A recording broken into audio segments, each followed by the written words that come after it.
장미일 기자, 올 들어서 주식시장에 이런 테마주, 저런 테마주 해서 테마주에 대한 얘기가 무척 많았었는데요.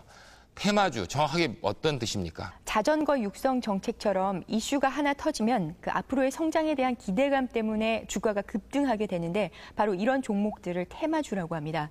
그런데 기업의 실적과 관계가 없이 주가가 오르는 경우가 많기 때문에 결국에는 얼마 안 가서 주가가 빠지고 또 막판에 몰린 개인 투자자들이 피해를 보는 경우가 많습니다. 올해 들어 우리 증시에는 무려 200여 개의 테마주가 등장했습니다. 바이오, 원자력, LED, 녹색 성장주. 그 가운데서도 가장 두드러졌던 건 자전거주였습니다. 자전거주는 특히 정부의 자전거 산업 육성 정책과 맞물리면서 주가가 급등했습니다. 우리 자전거를 한번 탑시다 하는 운동을 전개하게 된 것은 매우 의미가 있습니다.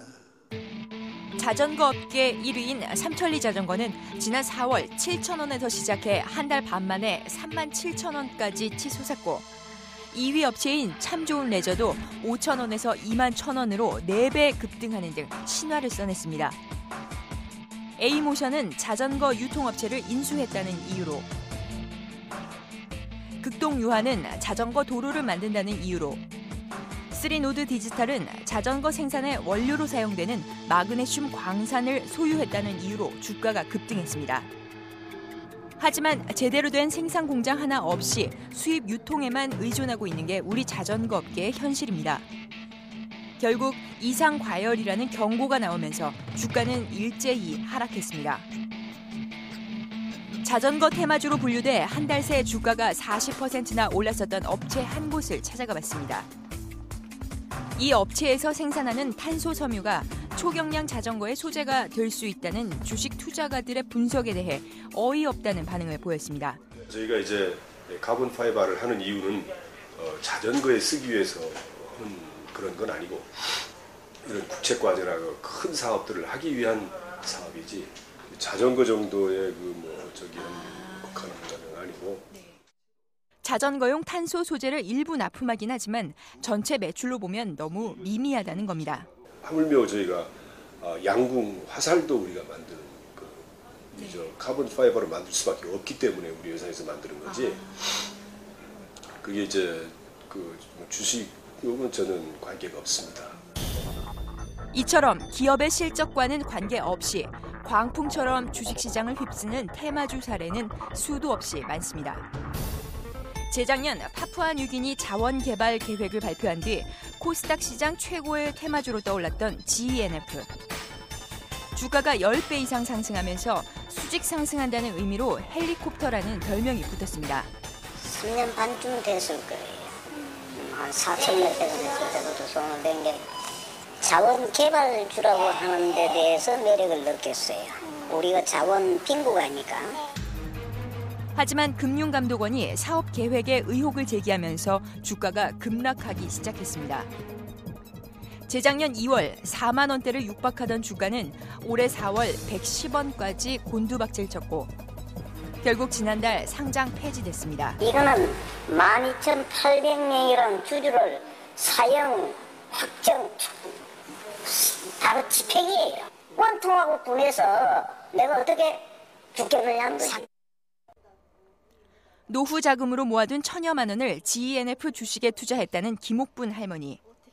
상장 폐지 소식에 충격을 받고 쓰러진 뒤 아직 일어나지 못하고 있었습니다. 상장 폐지가 안 되고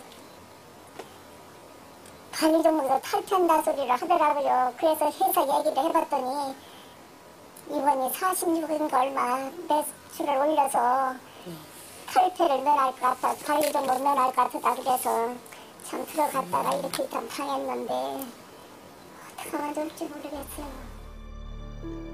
가족들 몰래 투자했었는데 이제는 자식 볼 면목이 없다며 눈물을 흘립니다. 진짜 그렇거든요. 나이 먹어서 그래서 그걸 가지고 어떻게 노은대 쪽에서 애들한테 비한 붙이고 살라고 하다가 총들이 이제 다 뺏겨버렸으니 이걸 어떻게 하면 좋아요. 아파트를 담보로 8,500만 원을 대출받아 몽땅 GENF 주식을 샀다는 김지훈 씨는 눈앞이 캄캄하다고 말합니다. 김 씨는 기업이 상장 폐지되기 전까지 일반 투자자들은 최소한의 위험성도 알 수 없었다며 분통을 터뜨립니다. 예를 들어서 몇 년간 적자라든가 몇 년간 뭐가 되거나 횡령이 되면 또 상패를 시키다든가 그런 규정을 작년 연말에 홍보를 했으면 안 들어갔을 수도 있잖아요. 그런 것도 없이 그냥 갑자기 들여대놓고서 그냥 갑자기 하루아침에 거래정지 시키더니 그냥 지금은 공시라는 걸 믿을 수가 없어요. 그렇다면 테마주는 과연 누가 만드는 걸까? 항상 트렌드를 만드는 사람들이 있어요. 시장 분위기를 보고 지금 이 시장에서 원하는 건 이거다. 그걸 이제 먼저 캐치한 사람이 있겠죠. 근데 그 사람이 좀 언론 플레이도 하겠죠. 증권사 애널들 있잖아요. 좀 유명한 상담사들 있잖아요. 방송도 하고 나와서 이렇게 얘기도 하고 그런 사람들 이용하는 경우도 있어요. 그냥 그 테마는 만들기 나름이고요. 또 700 서비스하고 연계하면 어떻게 되냐면 700 서비스 애들이 이게 뭐래더라 라고 전화상으로 뿌리는 거예요, 이게. 그럼 그걸 듣는 사람 돈 주고 이렇게 분당 50원씩 150원인가 300원인가 주고 듣잖아요. 또 사요, 실제로. 그러니까 이게 무슨 범죄 점조직처럼 얘가 얘한테 알려주고 얘가 얘한테 알려주고 피라미드처럼 이런 형식이 되는 거예요. 결국 얘는 다 죽는 거예요. 얘네들은 다 엄청 벌고. 나중에 산 사람들은 뭐예요? 이제 막 기동량을 해서 그 인터넷에 깔린 정보는 결국 이 나머지 하단에서 듣겠죠. 그러나 테마주가 높은 인기를 누리는 건 단시간 내에 한 방을 노리는 일반 투자자들의 잘못된 성향 때문이라는 분석도 있습니다. 한국 사람 성향인 것 같아요. 우리 국민 자체가 좀 빠른 걸 좋아하죠.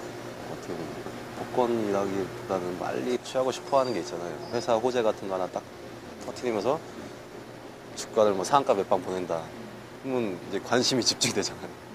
그럼 이제 막 이렇게 일부 소문내는 사람들도 있어요. 이 회사 이제 지금 주가 좀 올라왔는데 더 갈 거다. 그러니까 지금 5천에서 한 7천 왔는데 10,000원 이상 갈 거다. 그런 얘기 듣고 이제 사시는 분들도 있겠죠.